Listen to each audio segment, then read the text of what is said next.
आहोत। आता वळत मुंबईच्या आणखी एका महत्त्वाच्या बातमीकडे। मुंबई मेट्रोची डेडलाईन पाळण्यात मुख्यमंत्री पृथ्वीराज चव्हाण पुन्हा एकदा अपयशी ठरलेत। कारण पुढच्या महिन्याची डेडलाईन जवळ येत असतानाच आता ती वाढवून डिसेंबर पर्यंत नेण्यात आली आहे। पण नव्या वर्षामध्ये तरी आता मुंबईकरांना मेट्रो मिळणार का याची शाश्वती खुद्द मुख्यमंत्रीही देऊ शकत नाहीयेत।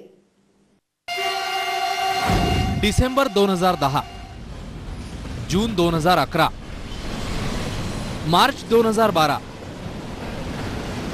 नोव्हेंबर 2012, मार्च 2013,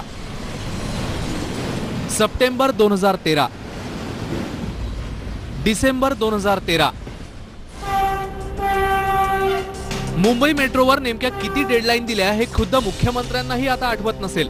कारण 3 वर्षांपूर्वीच मेट्रो पूर्ण होणं अपेक्षित होतं। तिचा अजूनही पहिला टप्पाच पूर्ण झालेला नाही। त्याची डेडलाईन वाढवून डिसेंबर सांगण्यात आली आहे। मेट्रोचा इशू जो मोठ्या पद्धतीने मुंबईमध्ये आज गाजतोय की सप्टेंबरमध्ये त्याची प्राथमिक चाचणी होणार होती आणि आम्ही तो महाराष्ट्र शासन म्हणून लोकार्पण सोहळा देखील करणार होतो। परंतु मेट्रो करत असताना, मोनोरेल करत असताना जागा भूसंपादनाचे प्रश्न होते, काही ठिकाणी विरोधाचा प्रश्न होता, काही ठिकाणी ते जे रूल्स आहेत ते डॅमेज झालेले होते। ब्रिज परवाच 6-7 महिन्यापूर्वी काही डॅमेज झालेले होते।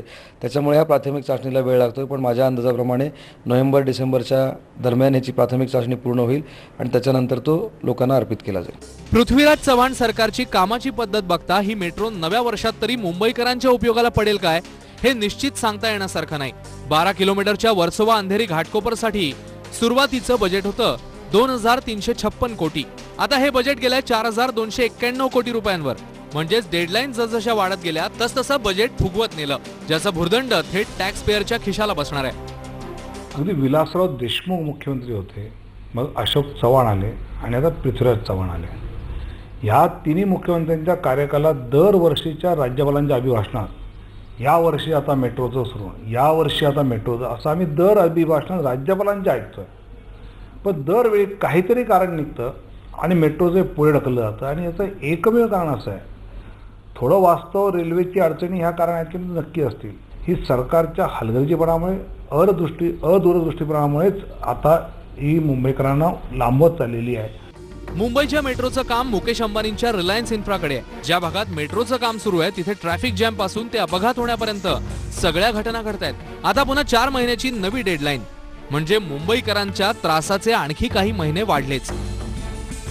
अचूक वेळ आणि संधी याचे नेमकं गणित कसं साधावं हे मुख्यमंत्री पृथ्वीराज चव्हाणांना चांगलंच माहिती आहे। यापूर्वीही त्यांनी आपले मित्रपक्ष किंवा विरोधकांना हे दाखवून दिलेलं आहे। मेट्रोच्या बाबतीत मात्र स्वतः इंजिनियर असणारे चव्हाण यांचं गणित कुठेतरी चुकतंय हे सरळ आहे। निवडणुकीपूर्वी मेट्रो पूर्ण करण्याचा मुख्यमंत्र्यांचा प्रयत्न असल्याचं सांगितलं जातंय। पण आता मेट्रोला सेंट्रल सेफ्टी बोर्डाचं प्रमाणपत्र मिळवायलाच उशीर होतोय। कामही मोठ्या प्रमाणात शिल्लक आहे। डेडलाईन न पाळणाऱ्या कंत्राटदाराला बजेट वाढवून देण्याऐवजी दंड का ठोठावला जात नाही असा सवालही आता मुंबईकर विचारतायत। सचिन देसाईसह सागर कुलकर्णी, एबीपी माझा, मुंबई।